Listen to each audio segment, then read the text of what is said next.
Mita, Intan, Mila, Anita,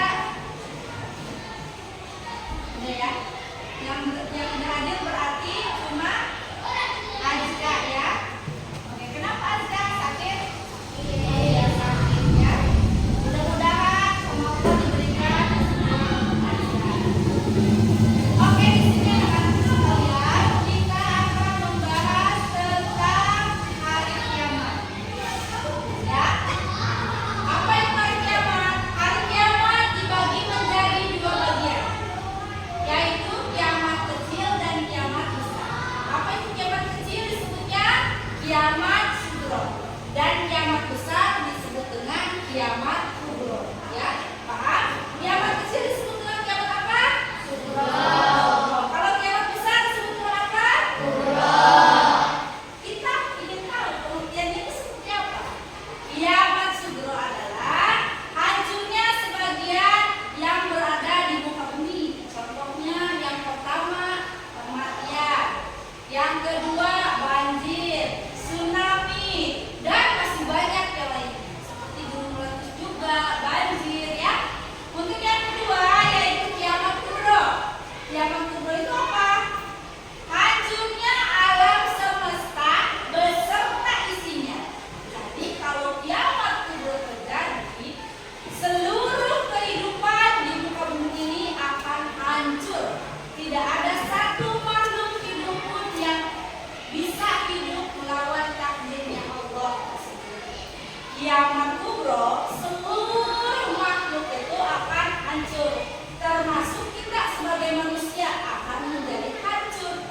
Dan kiamat kubro juga akan mematikan semua ya yang hidup di muka bumi ini.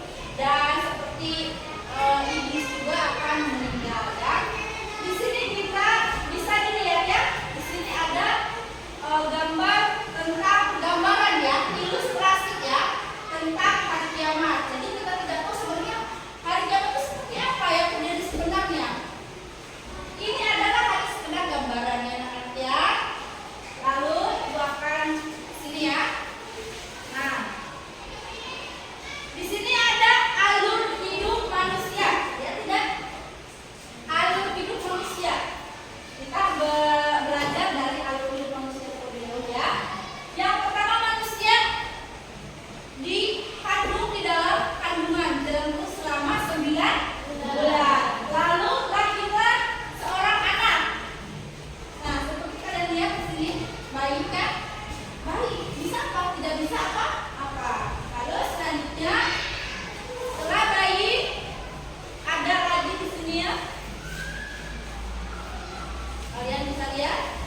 Nah, dari bayi, anak-anak, dewasa, lalu menikah, berkeluarga, tua, sampai meninggal masuk ke dalam, sampai dalam kubur, manusia itu kan menjadi seperti apa? Ya, di sini. Nah, itu contoh dari kiamat kecil atau kiamat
catatan ya Dian. Jadi kiamat kubur itu hancurnya sebagian di muka bumi ini, tidak semua hancur ya kalau kiamat kubur. Karena pada dasarnya kiamat kubur itu hancurnya alam semesta, tetapi yang di sebagian daerah tertentu. Dan kematian juga termasuk kiamat kubur ya. Itu adalah yang dimaksud kiamat kecil ya. Setelah ini kita akan membuat kelompok ya. Ibu membagi berapa kelompok? Ada berapa ya? Membagi 3 kelompok aja. Satu kelompok 5 orang ya. 5 orang boleh. Nanti yang ini sini, kamu sana ya. Nanti Adi ikut ke kelompok kita dan sisanya di sini ya. Sadi kami ya. Apakah, aku tanya dulu nih, apakah kalian pernah melihat bencana alam secara langsung? Pernah? Pernah kan? Pernah. Apa contohnya? Banjir, terus kematian. Itu adalah contoh dari kalian melihat bencana alam secara langsung. Oke? Oke anak-anak, ada lagi yang ditanyakan? Ada lagi yang ditanyakan? Tidak? Oke. Jadi ya anak-anak sekalian, kesimpulannya